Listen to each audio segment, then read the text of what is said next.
알트코인이긴 하지만 그냥 일반적인 알트코인으로 보긴 좀 어렵습니다. 지금 구간에서 알트코인 중에서는 사이클과 상관없이 비트코인과 함께 모아도 되는 자산이 아닐까 압도적이라고 생각을 합니다. 그렇군요. 알트코인 중에서는. 네.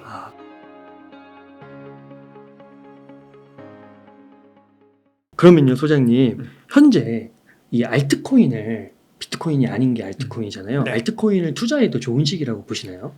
저는 아니라고 생각합니다. 그래요? 네, 지금은 알트코인 투자는 적합한 시기가 아닙니다. 왜냐하면은 이거는 사이클 상으로도 그렇고요. 일반적으로 우리가 이제 어떤 이 코인들이 순환적으로 상승하는 사이클들이 있는데 네. 그게 세 차례 다 동일하게 적용이 되어 왔거든요. 네. 근데 그것이 아니더라도 지금 증권 이슈도 있고 여러 가지 거시 경제적인 변수들이 많이 남아 있죠.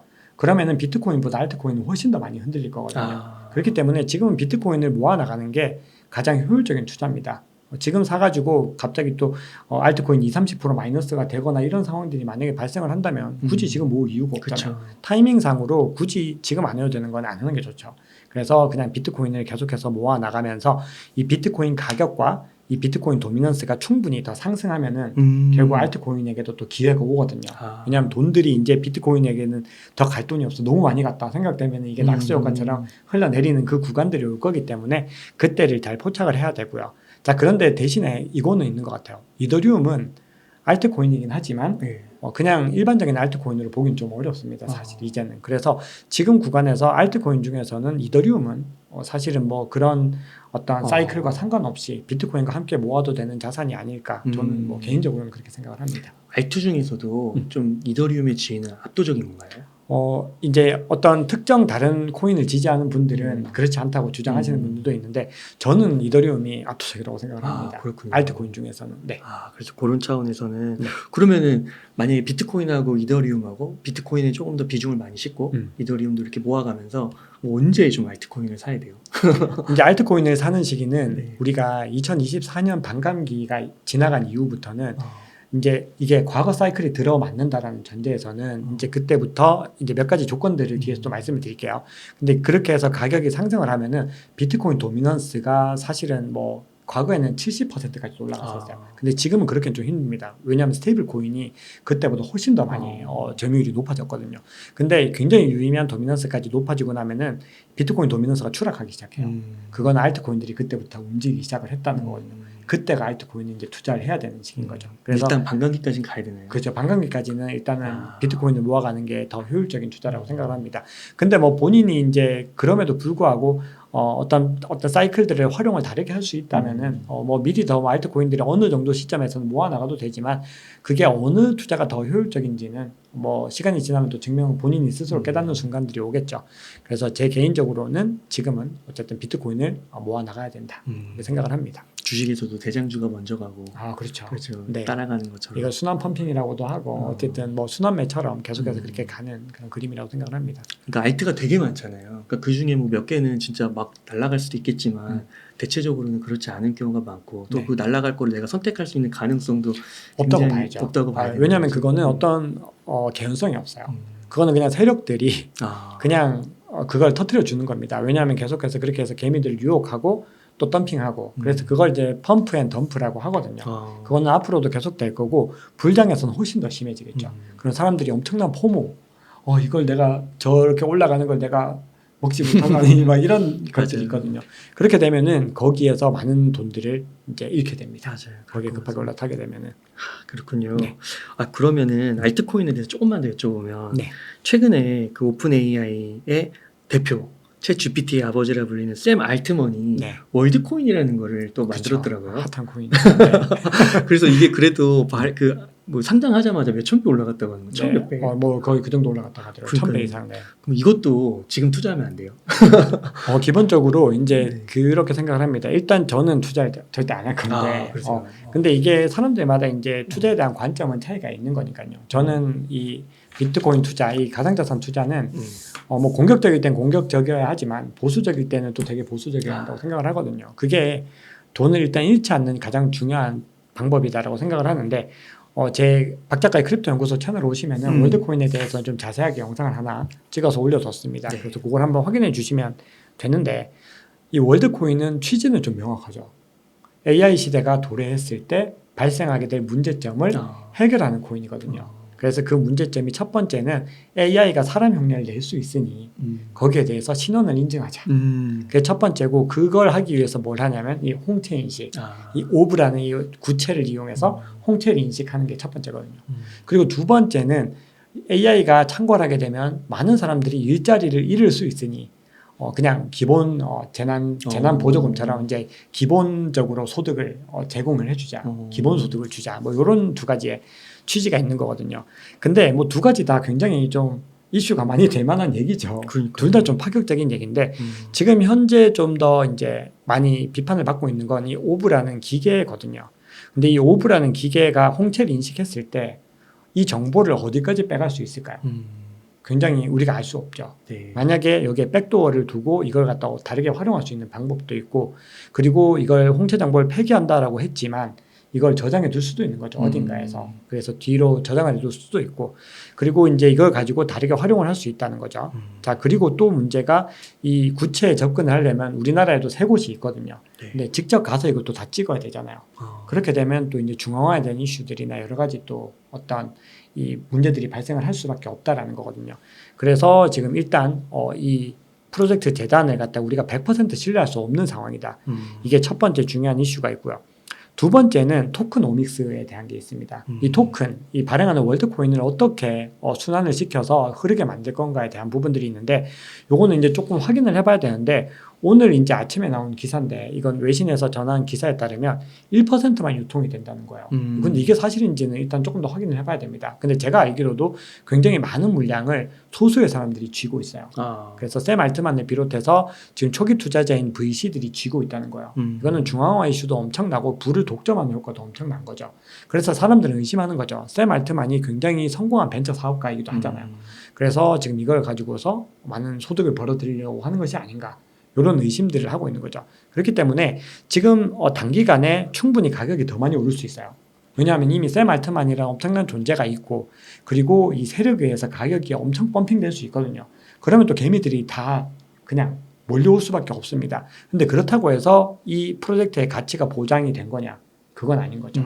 그래서 지금 시기에 투자를 해야 되냐 안 해야 되냐라고 하면 뭐 순전히 개인들의 선택이지만 만약에 저라면 굳이 월드코인에 투자를 할까 생각을 하고요. 하더라도 굉장히 소량으로 한번 그냥 발을 담궈보는 정도, 그렇게 할 것 같습니다. 그러니까 이게 어떻게 보면 인공지능 시대의 문제를 해결하기 위해 나온 건데 또 그 챗 GPT가 인공지능의 어떻게 보면 그 주가적도 완전 그렇죠. 대중화시켰잖아요. 그 사람이 이걸 만들었다고, 문제를 풀겠다고 만들었다고 하니까 그러니까 뭔가 아이러니한 느낌이 있고 뭔가 좀 약간 특이한 느낌이 있죠. 네. 그래서 사람들이 뭔가 열광을 하는데 일단 사람 자체는 좀 좋아 보이잖아요. 뭔가 느낌이나, 그리고 이 사람이 대단한 사람이냐 아니냐에 대해서 얘기한다면 엄청난 사람이죠. 엄청난 사람이고, 그리고 그 기대치가 엄청 높아요. 거기다가 이 비트코인을 비롯한, 이제 비트코인을 제외하고 대부분의 암호화폐 프로젝트들이 이더리움만 봐도 비탈릭 부테린에 의해서 거의 좌지우지 되잖아요. 사실은 리더가 제일 중요하거든요. 그래서 이제 보면은 뭐 카르다노도 찰스 호스킨슨 같은 사람들이나 아니면 폴카닷도 게빈 우드 뭐 이런 정말 간판 인물들이 있거든요. 근데 그 리더가 진짜 중요합니다. 그 리더가 굉장히 판단을 잘해야 되고, 그리고 굉장히 좀 도덕적이기도 해야 되거든요. 왜냐하면 아직까지 규제 밖에 있기 때문에. 그래서 그런 것들을 감안을 했을 때 이 사람들이 샘 알트만에 대한 믿음들, 이거는 앞으로 굉장히 크게 작용할 수도 있습니다. 근데 그럼에도 이게 프로젝트의 본질과 관계되는가에 대한 건 좀 별개의 문제다. 이걸 말씀을 드리려는 거죠. 그러면 또 알트코인 관해서 좀 질문 드리면, 왜냐면 또 알트코인으로 인생이 바뀔 수도 있잖아요. 그럼요. 진짜 비트코인 몇 배 오를 때 알트코인 몇십 배 막 오른다고 하던데요. 그럼요. 맞습니다. 네. 공부해볼 만한 알트코인이 있을까요? 일단은 알트코인 중에도 공부를 해야 될 만한 가치가 있는 거는 꽤 있는 것 같아요. 그냥 지금 시기적으로 이걸 사야 되냐 말아야 되냐에 대한 문제는 좀 별개인데, 그래서 저도 이제 채널에서 이 각 코인들의 어떤 전문가들을 좀 많이 모시고 의견들을 좀 많이 들려드리려고 하고 있거든요. 근데 우선은 좀 먼저 반드시 말씀드려야 되는 건 투자에 대한 추천이 아니고 이거는 이제 공부의 차원에서 반드시 접근을 하셔야 됩니다. 자, 먼저 가장 공부를 많이 해야 되는 거는 단연 이더리움입니다. 이더리움. 자, 왜 이더리움이냐면 이더리움 생태계를 이해하면은 사실은 이 시장에 대한 어떤 기술에 대한 전체적인 큰 그림을 그릴 수가 있어요. 가장 제일 정점에 서 있다라고 보셔야 되고요. 자, 그리고 투자에 대한 폭도 넓어지죠. 왜냐하면 이더리움 네트워크 이 생태계에서 수많은 서비스들이 태어나잖아요. 그러니까 우리가 정말 이 시장의 어떤 원리들이나 기술적인 구성들을 깊이 이해를 할 수가 있죠. 자, 그리고 이번에 아까도 말씀드렸지만 페이팔이 스테이블 코인을 이더리움 네트워크에서 발행을 한 거죠. 이거는 이제 미국 금융당국의 큰 그림들이 정말 있다는 거거든요. 근데 이더리움 같은 경우는 실제로 EEA라고 해서 기업 이더리움 연합이라는 게 있거든요. 그래서 굉장히 굴지의 글로벌 기업들이 블록체인을 도입할 때 이더리움과 협력을 합니다. 그래서 거기에는 정말 글로벌 기업들이 엄청나게 많이 들어가 있어요. 그래서 우리가 이더리움을 반드시 유념을 해야 되고요. 또 하나가 이 지분 증명으로 변경을 하면서 굉장히 많이 바뀐 것들 중에서 채굴이 없어졌기 때문에 이 채굴 보상들이 사라졌거든요. 그러면 공급량이 현저하게 줄어든 거죠. 네. 거의 90% 이상 공급량이 줄어들었습니다. 자, 그렇게 되면 이더리움의 가치가 올라가게 되죠. 거기다 소각 기능까지 들어갔기 때문에 향후에는 디플레이션 자산이 될 수도 있는 거거든요. 그래서 이더리움은 지금도 뭐 마찬가지지만 무한 발행 코인이기 때문에 사람들이 이거는 자산으로서 가치가 없다 이렇게 봤는데 지금 그게 아닌 상황까지 온 거거든요. 그래서 이더리움의 가치는 이게 너무 이더리움 투자를 뭐 권유하는 느낌이 근데 그러니까 아니라는 거 다시 한번 강조드리고요. 이더리움의 가치는 어쨌든 상승할 가능성이 제가 보기엔 높다라는 거고요. 자, 그러면은 이 이더리움을 이제 이 확장성을 해결해 줄 수 있는 레이어 2들도 봐야 되겠죠. 그래서 폴리곤이나 아비트럼, 옵티미즘 같은 프로젝트들을 봐야 됩니다. 네. 그리고 이 월드코인이 옵티미즘 기반으로 발행이 됐거든요. 그래서 이런 프로젝트들도 같이 보셔야 되는 거고요. 월드코인도 보면 좋아요. 아니요, 월드코인을 발행한 옵티미즘, 옵티미즘. 이 레이어 2 네트워크입니다. 네.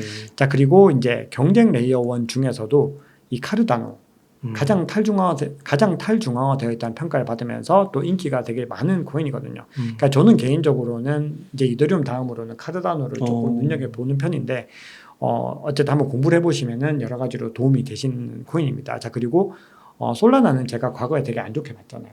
사실 지금도 막 되게 좋게 본다 이런 거는 아닌데 이 FTX 재개설이 지금 나오면서 솔라나가 지금 가격 상승률도 좀 있고 그리고 또 하나는 FTX가 파산했는데 솔라나가 지금까지 굉장히 굳건하게 잘 버텼거든요. 자, 그러면서 미국인들이 가장 사랑하는 코인 1위가 그래요. 솔라나입니다. 한국은 리플, 미국은 솔라나입니다. 이거는 통계조사에서 나온 거예요. 실제로 판매량에서. 자, 그래서 우리가 이제 그런 것들을 보면서 이게 왜 지금 퍼포먼스가 계속 나오고 있지? 뭔가 확장성만 뛰어나고 보안 이슈가 굉장히 안 좋은데 이게 왜 발전하고 있을지 이런 것들을 공부해 보는 것들은 분명히 도움이 됩니다. 이건 투자랑 상관없고요. 자, 그리고 이제 크로스체인. 폴카닷이나 뭐 코스모스 같은 것들도 공부를 해보시면 좋습니다. 자, 그리고 유틸리티 기능을 하는 코인들 중에서도 뭐 금융, 디파이라든지 그리고 게임에 대한 거는 지금은 부정적인 인식이 굉장히 많지만 향후에도 과연 계속해서 그런 인식들이 이어질까에 대한 부분들을 또 한번 공부를 해보시고 한번 가능성을 찾아가 보는 것도 좋죠. 네, 그래서 제가 만약 공부를 한다면 이 정도 공부를 해볼 것 같습니다. 한 가지만 추가해서 여쭤보면은 두 가지. 네. 도지. 도지코인. 네. 그리고 또 하나는 뭔가요? 스택스. 스택스. 네. 네, 일단은 스택스부터 말씀드리면 스택스가 가격이 좀 많이 하락을 했죠. 하락을 했는데 지금 이제 이더리움은 원래는 플랫폼이었는데 이번에 이제 자산으로서 가치가 이제 생겼다면 비트코인 같은 경우는 원래 자산이죠. 근데 BRC20이 생기고 그리고 오디너스 프로토콜이 생기면서 오히려 이더리움 같은 기능들과 조금 유사한 기능을 하게 됐어요. 물론 이제 스마트 컨트랙트 연계가 없기 때문에 다른데 어쨌든 유사한 기능들을 좀 할 수 있게 된 부분들이 있거든요. 자, 그렇게 해서 계속 여기에서 트랜잭션들이 늘어나고 여기 이제 인스크립션이라고 하는데 자, 그런 것들이 계속해서 늘어나게 되면은 스택스는 향후에 좀 주목할 만한 가치가 있죠. 그래서 지금은 가격이 많이 하락을 했는데 그래도 이제 비트코인과 연계된 프로젝트로 봤을 때는 스택스가 공부해 볼 가치가 있다. 네. 그렇게 생각을 하고 있고요. 그리고 지금 도지코인 같은 경우는 이게 또 도지코인 얘기하면 악플 되게 그래요? 근데 도지코인이 아무래도 호불호가 좀 있는 코인이죠. 그래서 제가 사실 리플도 좀 언급을 하려고 했는데 이게 일단 조금 보류했는데 제가 리플이나 도지코인도 공부를 해보셔야죠. 왜냐하면 인기가 있는 코인이잖아요. 그리고 지금 계속해서 사람들이 많은 비난을 하기도 하지만 지금까지 가치가 계속해서 유지가 되고 있잖아요. 그래서 그런 부분들을 봤을 때는 충분히 공부할 만한 가치가 있고 또 도지코인 같은 경우는 이번에 이제 트위터가 이제 X로 완전히 변경을 하면서 향후에 어떤 사용 가능성이 있을까 없을까를 뭐 확신할 수는 없지만 그래도 이제 가장 가능성이 모든 코인 중에서 높은 편이다. 이렇게 좀 정리를 드리면 좋을 것 같습니다. 아, 그렇군요. 여기서 한 가지 좀 만약 질문을 드리면 만약에 한 1억 정도가 네. 그 비트코인 그 도미넌스가 정점이 올랐을 때 이제 알트코인을 투자할 때가 온 거예요. 네. 그럼 그때 만약에 내가 비트코인을 1억을 갖고 있어요. 그러면 어떻게 하면은 팔고 알트에는 어떻게 투자를 하면은 만약에 여기가 살아있다고 했을 때 저는 일단 비트코인을 저는 일단 안 팔 것 같은데 근데 네. 이거는 약간 그런 것 같아요. 우리가 뭐 캐시우드 같은 분들은 2030년까지 예. 계속 가지고 있을 때 뭐 얼마 150만 달러 하거든요. 근데 네. 그런 가격 수치는 그렇게 맹신하시면 절대 안 됩니다. 근데 비트코인은 앞으로도 계속해서 저는 가지고 있어야 될 자산이라고 생각을 그래요. 합니다. 근데 또 이런 관점이 있죠. 가령 예를 들어서 우리가 이 사이클들이 굉장히 좀 비교적 명확하게 보인다라는 관점에서 봤을 때 사람들은 이렇게 생각할 수 있죠. 가장 정점에서 팔아서 다시 살 수도 있지 않나. 그렇죠. 이런 생각들을 하는 분들도 계신데 뭐 그것도 투자의 관점에 따라서 저는 일정 부분 맞다라고 생각을 하고 있고요. 자, 근데 저는 어쨌든 기금 기준에서 반감기가 오는 그 시점까지는 이 비트코인을 팔아서 다른 알트코인을 옮길 생각은 저는 거의 없거든요. 그래서 비트코인을 쥐고 있을 거고 만약에 알트코인을 투자한다면 제가 이제 사업 소득들을 어떻게든 마련해서 좀 더 투자를 하겠죠. 자, 그렇게 됐을 때는 기본적으로 이제 이더리움을 비롯해서 아까 말씀드렸던 코인들을 그냥 이 시가총액 기준으로 해서 좀 비중을 나눠서 조금씩 담아 볼 것 같아요. 근데 절대적으로는 이더리움을 비롯해서 메이저 코인들 위주로 담겠죠. 근데 좀 유의하셔야 되는 게 펌핑 코인들은 뭐 단기적인 투자들, 단기 투자를 잘 하시는 분들은 뭐 일정 부분 어떤 유의미한 소득을 낼 수도 있는데 거의 대부분의 분들은 좀 실패를 하세요. 그래서 그거는 좀 염두에 두셔야 돼요. 그래서 본인이 굉장히 어떤 트레이딩의 감각이나 어떤 노하우들이 있지 않은 상태에서 이거를 완전히 정말 확실하게 해서 정말 최고의 수익을 얻어볼 테다. 자, 이런 관점으로는 돈을 잃는 경우가 좀 더 많죠. 그래서 그거는 조금 유념을 하셔야 돼요. 알트코인 투자는 약간 트레이딩 관점이 필요한 건가요? 트레이딩 관점이 필요하죠. 왜냐하면 이 알트코인은 지금 보면은 알트코인은 여전히 마이너스 맞아요. 분들이 정말 많거든요. 근데 비트코인은 거의 많이 회복을 하셨잖아요. 알트코인은 무조건 오래 가지고 있다고 존버해서 좋을 코인은 아니에요. 그래서 만약에 그 사이클 시기가 오면요. 알트코인은 매도를 해야 된다고 봐요. 기본적으로 이더리움을 제외하면은 상당 부분 매도를 해야 된다라고 생각을 하고 있고, 근데 이제 비트코인 같은 경우는 계속 가지고 가는 거죠. 그래서 근데 그거는 이제 선택의 문제라고 말씀을 드렸습니다. 보면은 이제 제가 트위터에서도 보면은 뭐 트레이딩을 좀 기반으로 하는 분들은 본인은 가장 최저점 반감기 1년 전에 사서 반감기 1년 반에 다 팔아가지고 최고의 수익을 거뒀다. 이렇게 얘기하시는 분들도 있으세요. 그거는 본인의 어떤 투자의 어떤 스타일이나 방향성의 문제인 거죠. 그래서 그렇게 하는 것이 나쁘다라는 게 아니고 어쨌든 그거를 잘 활용할 수 있느냐 없느냐는 개인의 역량이라는 거죠.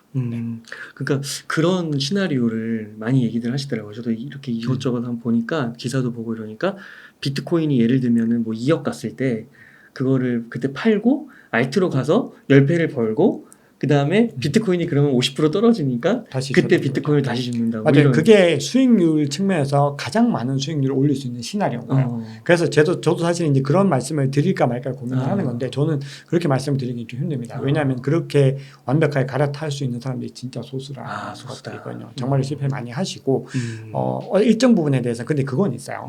자, 비트코인을 무작정 쥐고 있는 게 다 좋은 거야. 또 저는 또 그렇게는 사실은 좀 안 보는 분이거든요. 그래서 이거를 일정 부분 늘 접근할 때는 분할 매수, 분할 매도인 거죠. 이거를 전부 다 한 번에 다 팔고 한 번에 다 사겠다. 이렇게 가시면 안 되고 우리가 굉장히 본인의 역량에 맞게 이걸 잘 배분을 해서 어느 정도의 물량은 팔아서 충분히 잘 활용할 수 있으면 그렇게 하시는 거죠. 근데 그게 아니라면은 존버를 하시는 게 더 좋다라는 말씀이에요. 근데 방금 응달 대표님 말씀하신 거는 수익률 최고 시나리오. 네, 그거는 베스트 시나리오인 겁니다. 근데 그게 베스트 시나리오고 소수의 케이스일 수 있다. 네, 그렇죠.